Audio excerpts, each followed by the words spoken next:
Now introducing my brain on bonus updates.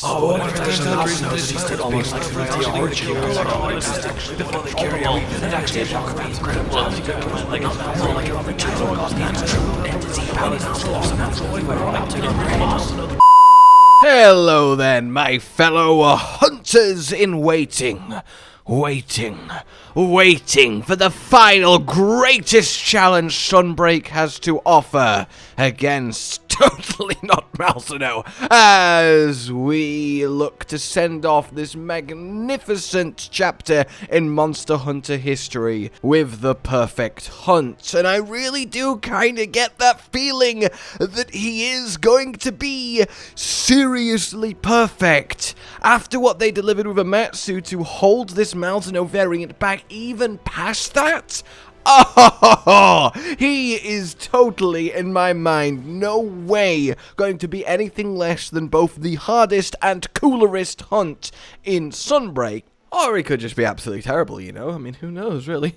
In any case, though, it's, of course, that beautiful sort of void time between new creatures to stab, where we get trickled with delightful, delicious information to tide us over. So, of course, I want to go over that, what we've learnt since it was confirmed to be a thing that exists way back when Title Update 5 was fully revealed and then immediately released. And, of course, I would also like to talk about some of the more prevalent theories on what might be going on here, fueled in large part by you guys and your amazing ideas in the comments and the discussions of last time. It really is awesome to see you all get involved and have such cool thoughts. So yeah, basically keep being the best damn Monster Hunter community going. Anyway then, what are we dealing with first? Well, hey everyone, it has been revealed that following free Title Update 5, we are planning to release a bonus update in June. The bonus update will feature the final Monster Edition, as well as the Bloodening Jewel Plus, the Thrift Jewel Plus, and the Inspiration Jewel. Dun dun dun. Part 2 of this is just confirming that yes, they are the ones that have been teased before, and indeed, yeah, this is just reiterating that these decorations were held back for the bonus update. And it's interesting to me, because is the implication here that these are just the 3 new decorations that will come with Super Malzeno? And it's nice to know that the Malzeno armor in this shot was indeed a hint at the time, if bloodening itself wasn't enough of one, but that would be almost a little bit anticlimactic. I was kind of hoping? The Hopening, coming to a cinema near you.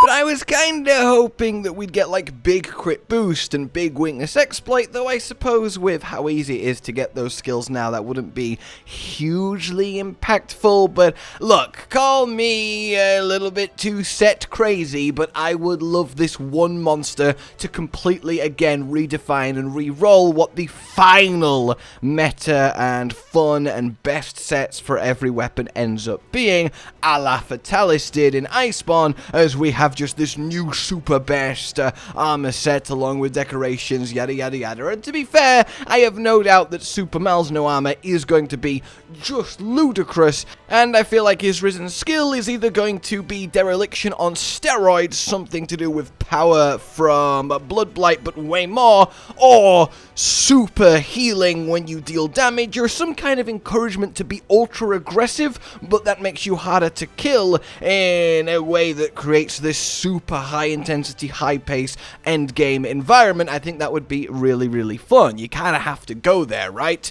And then we got a little bit more too. Hey everyone, starting next week I will share some details about the bonus update. Please stay tuned. Here's a reminder of what Inspiration does. Suzuki, Master of Monsters. So yes, this is very exciting because while we knew Inspiration was going to be a new skill added, we didn't know what it did until this recent reveal. We initially thought it might be similar to Frontier's Encourage. You can do it! Thanks, me. Which was a more hunting on focus skill that gave your entire team and you evasion and immunity to stun, but the phrasing now then is very much more unique. adds an extra attack increase bonus for a short while when activating effects that affect friends within a certain target area. Try saying that 3 times fast. Adds an extra attack increase bonus for a short while when activating effects that affect friends within a certain target area. Okay, so it turns out I can say that 3 times fast, but still, it's quite the wordy skill. And from the implication then, you play an attack up song on your hunting horn, everyone gets extra attack up. That tracks, that's fine, that's logical. But am I also understanding it correctly? And let me know what you think here. If you have wide range, or if you use like a demon powder and, you know, share your item attack effects round with your team, then do you also give them an increased attack bonus?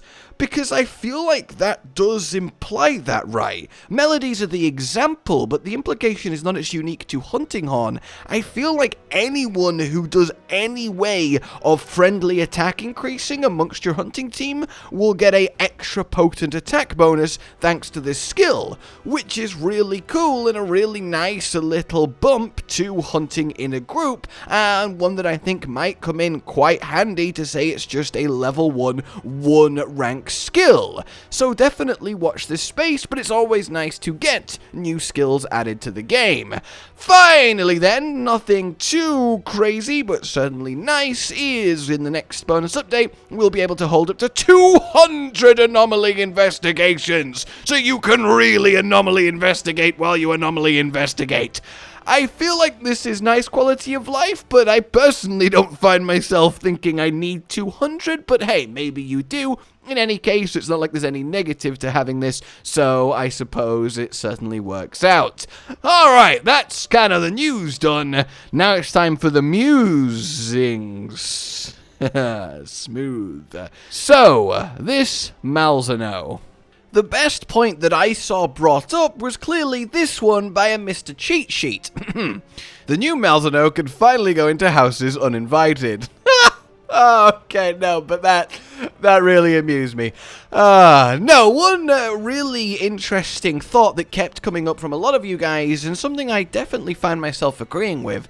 As I said, we need this bonus update to tie the story together. Amatsu was a fitting climactic final second boss, but it doesn't end the Curio storyline. It doesn't solve the problem that's happening around the kingdom in Elgato. We need a way to deal with the Curio swarm and stop the affliction and so on and so forth. So in theory then, this Malzeno has to be that. So, the question is, in order to be that, he has to have a connection to the Curios.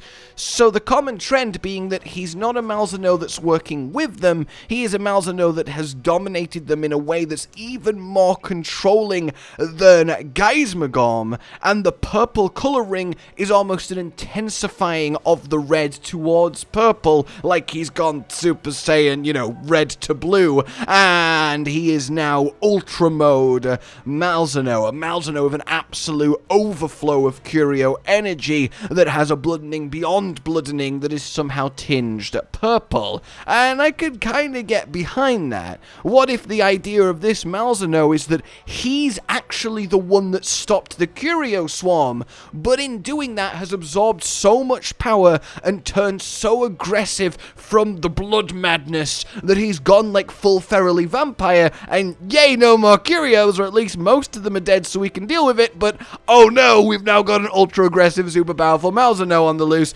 kinda need to go deal with that, bring things full circle. I do definitely like that. There's also something to be said as, will this just be Malzeno, or will there be a surprise second monster?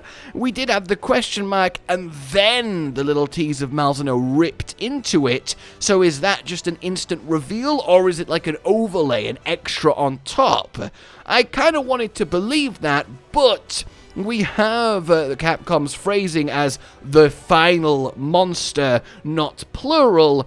And for me, all the teases with the decorations and such really don't allow a lot of room for, like, surprise Risen Velkhana out of nowhere. And outside of specifically that Risen Velkhana, nothing else really makes sense. We're not going to get a a returning monster alongside him that would kind of take the wind out of this Malzeno variant sails. So all that's really left is a Risen, and they're not going to Risenify a monster that was already just 2 title updates ago. So while I can understand the thought process there, I just feel like there's not much in it. I feel like this is just a single one and done perfect Malzeno to really go out on a bang and enjoy this brutal hunt, end the curio in some way or another, and there we go.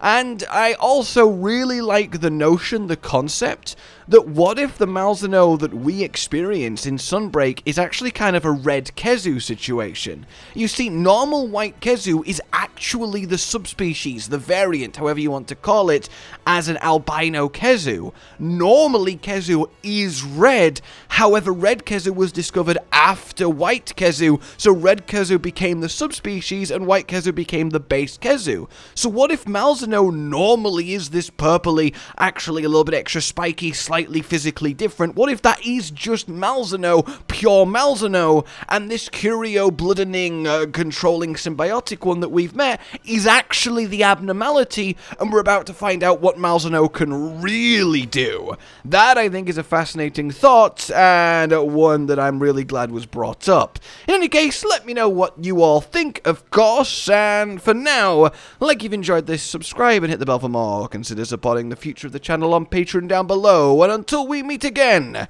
a goodbye.